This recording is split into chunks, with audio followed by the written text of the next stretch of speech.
This video will reveal the corruption and dangers inherent in our current drug regulatory system, which has mushroomed into the monster that we now refer to as Big Pharma. First, let me give you a brief bio of myself. I was a licensed pharmacist working in many different capacities throughout my 30-plus years in the field. I worked in retail and hospital pharmacies, including an AIDS and Cancer Research Institute. I also spent 13 years as a drug agent working in drug regulation and fraud investigation for the state of Florida. I enforced laws which basically duplicated FDA law.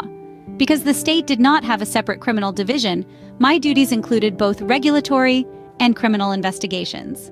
I also worked with most federal agencies on various cases and was on federal task forces, which resulted in changes in laws that I was instrumental in having enacted. I have been qualified as an expert in pharmacy and nutritional supplements in administrative, civil, and criminal courts in both state and federal court cases. I also have been the keynote speaker at various continuing education seminars for healthcare professionals, and I have won awards for my work from the state of Florida. In 2014, my dad became a victim of the medical system. It took 1 week in the ICU for me to convince his doctors that his ventricular tachycardia was due to an overdose of his heart medicine named amiodarone, rather than endogenous heart abnormalities. During that week in the ICU, he was given the very drug that he was overdosed on, and his blood levels had gotten so high that my mom couldn't take watching the effects and decided he'd been through enough. As a result, my dad was basically euthanized with morphine and Ativan because family members couldn't stand to watch the effects of the overdose, which was reversible. My dad died from a preventable medical error. In fact, over the years, we as a family had saved him from many preventable medical errors. Unfortunately, not everyone has a medical background and the knowledge to recognize and speak out to prevent or reverse errors. It should be noted that these preventable medical errors extend beyond the patient to the loved ones who are often in disagreement on what to do. I have learned that this disparity is especially difficult on family members in the medical profession who work tirelessly to identify the problem. Often, other family members rely on the doctors rather than the medical person in the family that cares so much more than the doctors for their loved one. While I sat and watched my dad dying of an overdose, I was told by one of his doctors that I had identified an unknown reaction to this drug and that I have educated the entire medical community. He then said, "You have saved many lives from this previously unknown toxicity." He was a very kind physician and I will always be grateful to him. The problem with what he told me is that there was only one person that I wanted to save and I couldn't. My dad. The U.S. Food and Drug Administration, FDA, is responsible for the safety of both prescription and non-prescription drugs, as well as our food supply and medical devices, but it has failed us miserably. It is nearly impossible to watch television without an attorney commercial for damages received by the use of prescription drugs.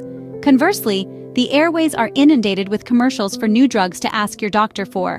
While the commercials are required to reveal potential side effects, Americans have become desensitized to the potential risks of prescription drugs. By the FDA's own admission, they regulate 20% of all dollars spent by American consumers. That's a lot of power. So why do 250,000 to 400,000 people die of preventable medical errors every year?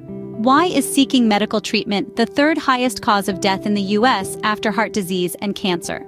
One needs to look no further than the organizational structure of the FDA to see that the organization's function has morphed from protecting the people to increasing profits for the pharmaceutical industry. First, let's look at FDA commissioners. For nearly 6 years, from 2009 to 2015, Dr. Margaret Hamburg served as one of the longest-seated FDA commissioners. During these 6 years, the sales of vaccines skyrocketed, aided by laws that promoted the administration of vaccines by retail pharmacists. Coincidentally, Dr. Hamburg had previously served as director of Henry Schein, one of the largest distributors of vaccines in the United States. As a pharmacist, I was targeted for my refusal to administer vaccines, which was the stimulus for my decision to quit the practice of pharmacy. Second, let's look at drug approval committees and their composition. The very experts that approve new drugs are overpopulated with industry insiders. On average, 13 to 15% of the members on an FDA advisory committee have financial interests in the company whose drug is under review, and committee members who served on the sponsoring drug company's advisory board voted for the drug approval 84% of the time. There are also significant conflicts of interest by many physicians. Everyone knows that drug companies spend millions of dollars wining and dining physicians. While 85% of physicians say that accepting drug company invitations doesn't influence their prescribing practices, the fact is that those physicians who accept drug company perks tripled their prescribing of the manufacturer's drugs.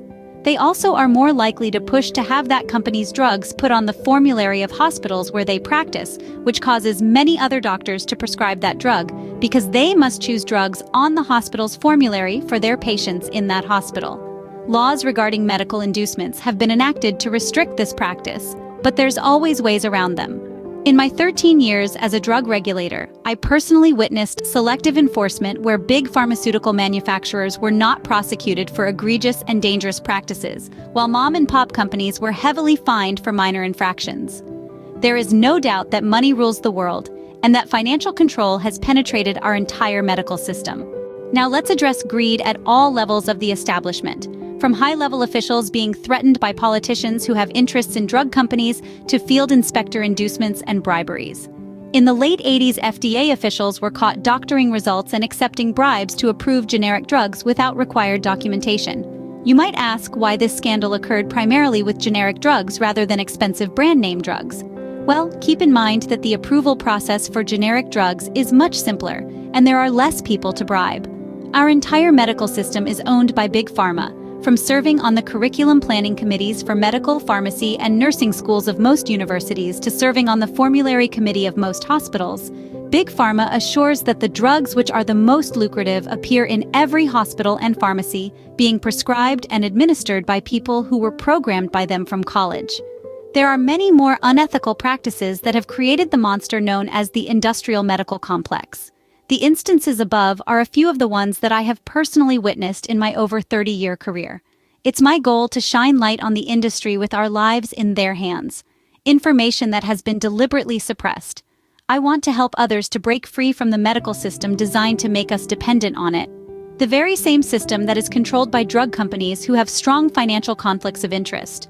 While a regulatory system is needed to protect us, there needs to be a complete overhaul of the FDA, and we as a people need to begin to take more responsibility for our own health by embracing whole foods, moderate exercise and energy, or meditative healing. Western cultures have a tendency to want a quick fix for their health problems. This is why we are affected so much more than Eastern cultures who have been using herbs and energy healing their entire lives and know that nature is not a quick fix but an eternal bond that exists between nature and man. Until next time, where I will recount some additional risks that some take in addition to potential interactions and contraindications. So be sure to subscribe and ring the bell so you don't miss it. And if you know someone who is trapped into a scenario of lifelong drugs to stay alive, be sure to share this video series with them.